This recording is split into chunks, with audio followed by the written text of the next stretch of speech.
Dating is so weird, and I know I'm not the only person who feels like this, but for me, it's still a relatively new experience.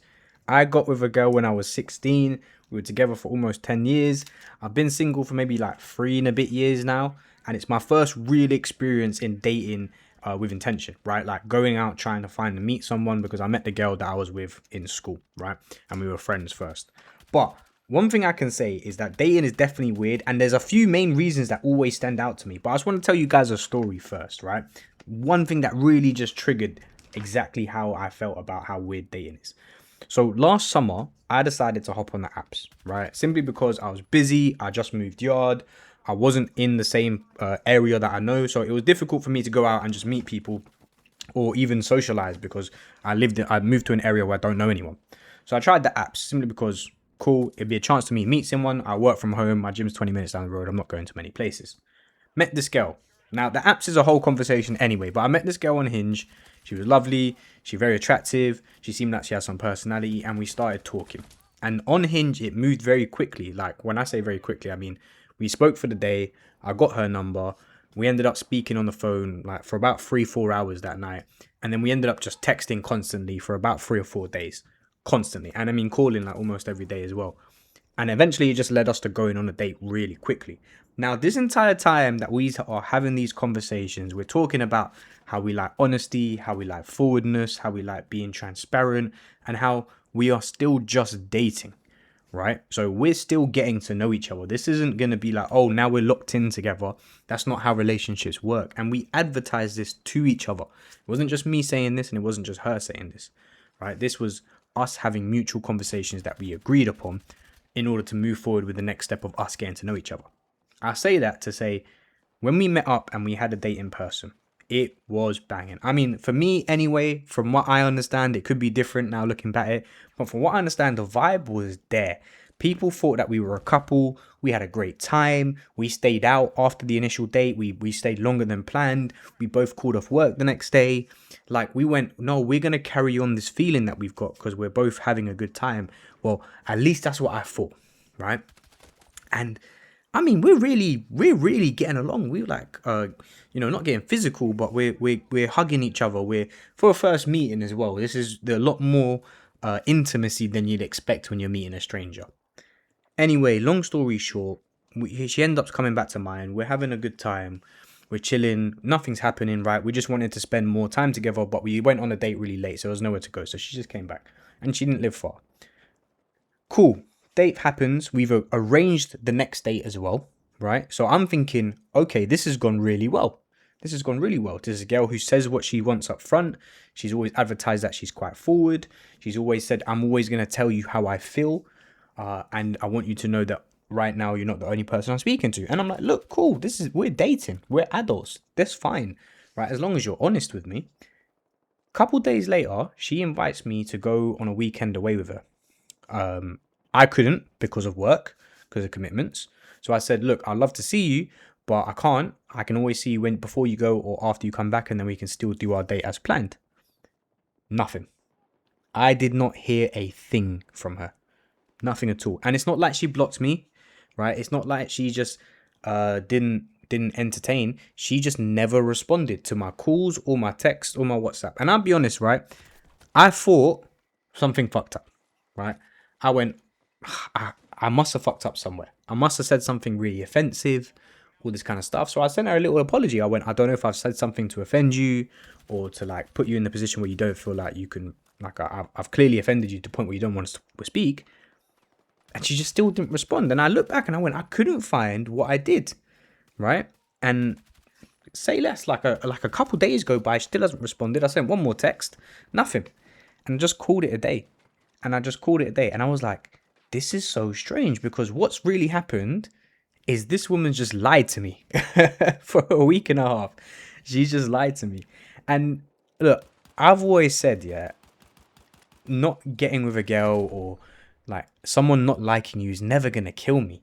So it's not going to hurt me that bad. And it doesn't. But it just leaves me confused and strange because I'm like, I've just spent a week, right, with someone lying. Someone felt they had to lie to me for a week You could have just said something. That's fine. That's not a problem at all.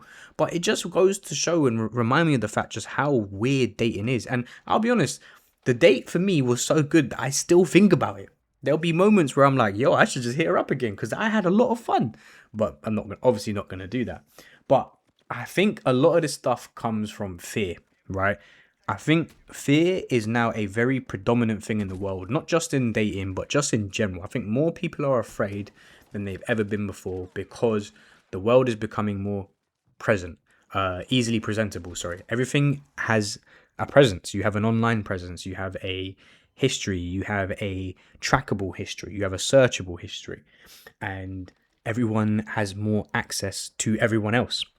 And I think that's created a lot of fear in people, in the sense where, you know, if you hurt someone or you get hurt, it's kind of easy to tell from the way you react, how you react online, so on and so forth. But the main fear comes from the fact of being hurt. I think people have made pain and emotional pain much bigger than it actually is. And I'm not saying, I say it with dating, sorry. I do specify that with dating.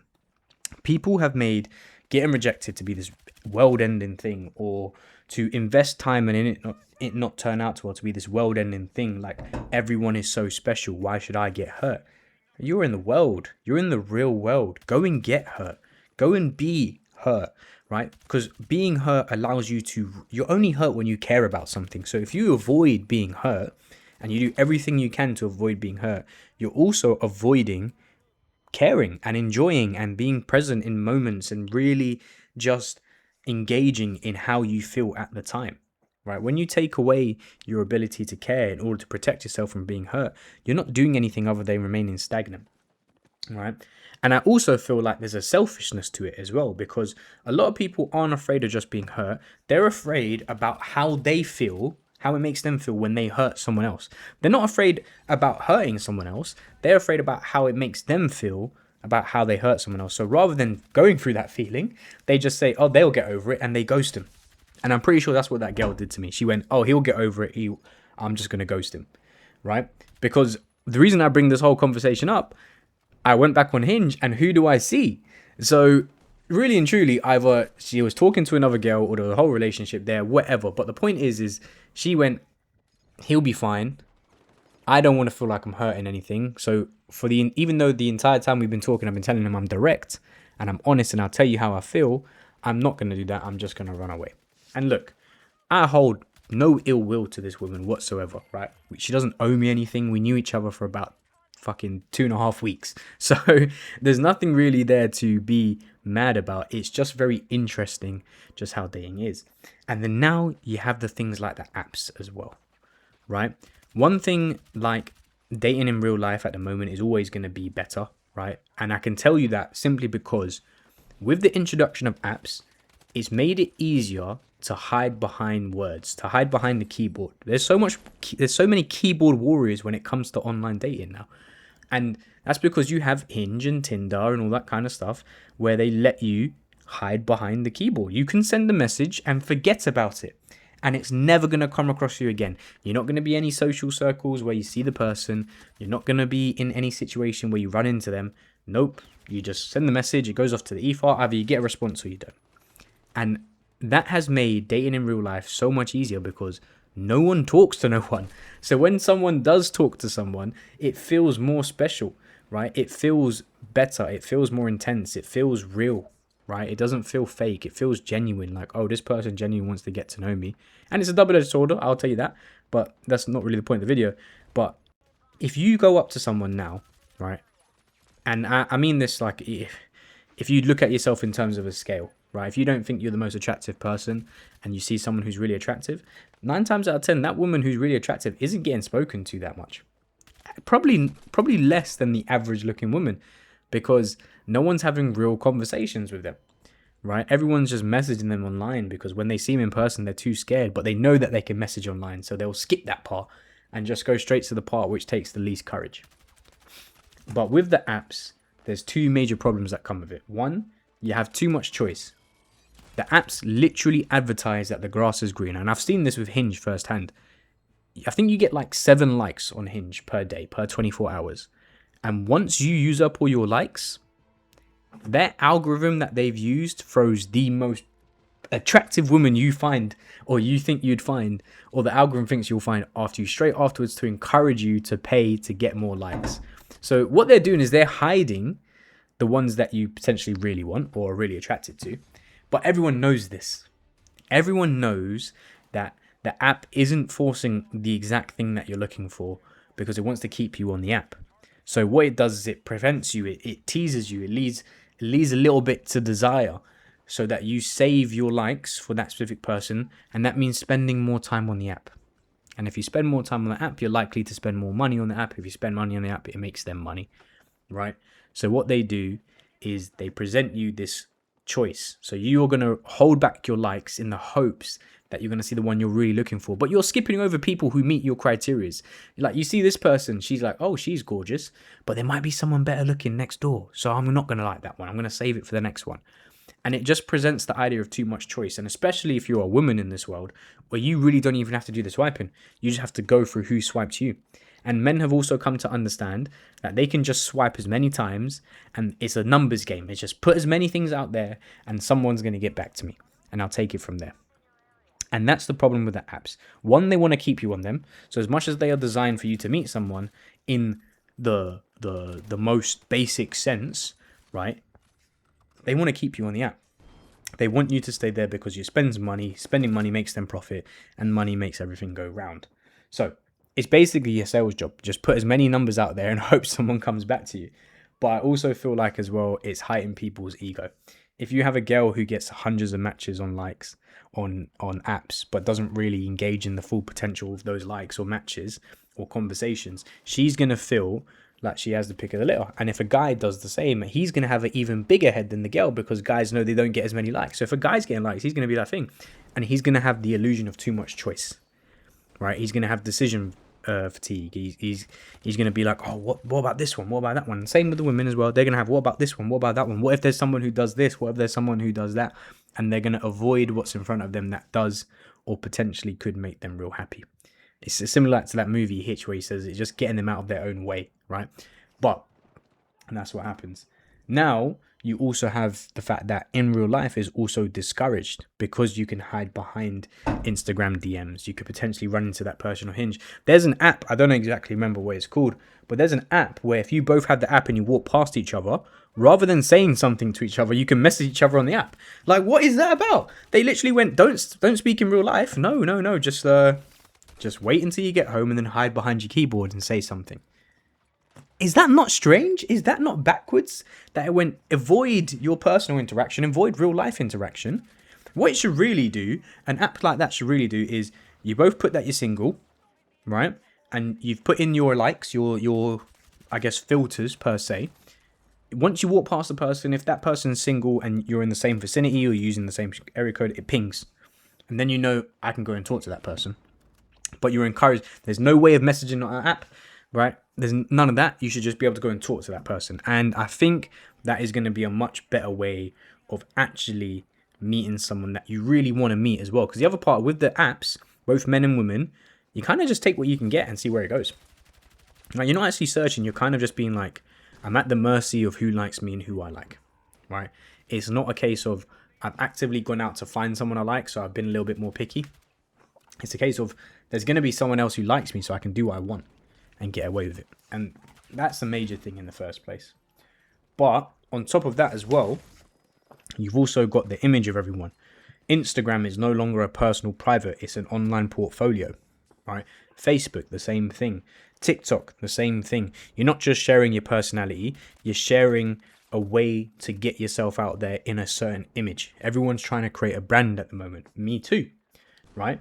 And it's just a case where it makes everybody more performative. I genuinely feel like the online world and the ease of apps and the technology increased with dating has actually set dating so far back and encouraged just the weird behavior, right? You can get away with lying. You can get away with chatting shit, because at the end of the day, if you're on an app and no one responds to you, well, there's no confrontation. There's nothing that comes off the back of that, right? There's no sort of awkwardness about running into each other. There's no sort of awkwardness about having to have the conversation. You just run away. And it makes life easier, but it also encourages so much more bullshit from a lot of people, man. So much more bullshit.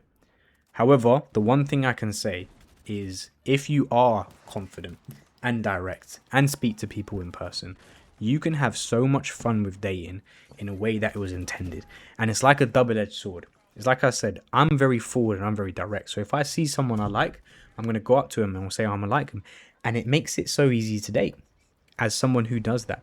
It's still very weird, but it's so much easier, right? And it gets you a lot further with people. You can actually meet people. You can actually engage with people in a way that you get to show off your personality and you get to see their real personality. But it also comes with the fact that when you are forward and stuff, people are so put off by that now because it's not something that they're used to. It's so uncomfy for a lot of people that it genuinely puts them in a situation where they're like, I don't know how to handle this, so I'm just going to run away again. And I've seen it happen.